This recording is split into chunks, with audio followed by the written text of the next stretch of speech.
Washington is panicking that Putin is breaking the ISIS supply line. From the Russia Insider website.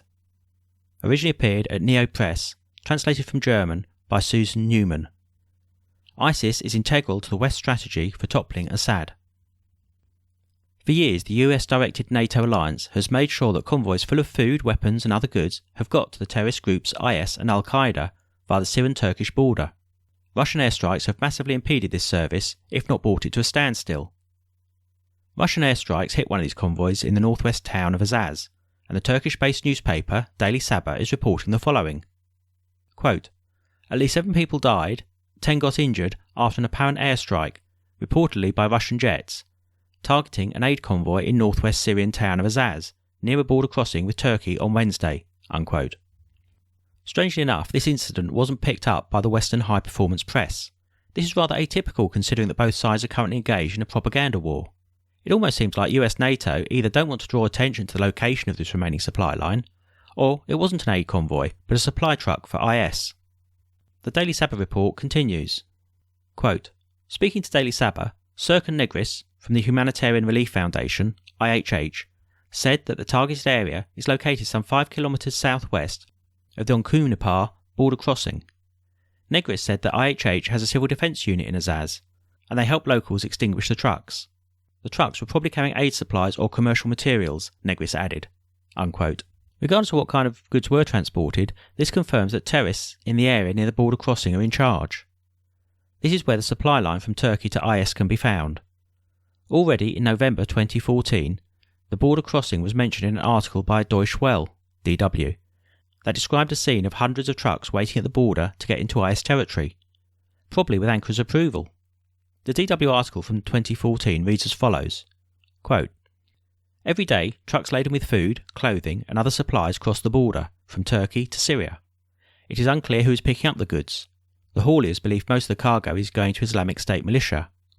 Oil, weapons and soldiers are also being smuggled over the border, and Kurdish volunteers are now patrolling the area in a bid to stem the supplies." Unquote. Already last year, one would have had to have asked the legitimate question. If the plan was to destroy IS, why didn't the US just bomb the supply route instead of leading operations inside Syria? Especially if these attacks were considered to be less dangerous and logistics for the attacks were right there in the area, the Turkish airbase. Asking the more obvious questions would be enough to place a crown on the lying politicians of the West. Why weren't these convoys stopped while they were still in Turkish territory? Why wasn't the driver arrested and detained in Turkey, and the sources for these supplies traced back to their origins? Is it just because they didn't want to?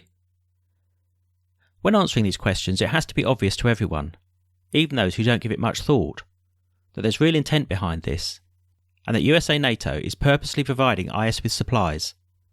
Here's where Russia comes in. Every country that wants to fight IS will do so on the supply lines. This has been a military strategy employed for centuries.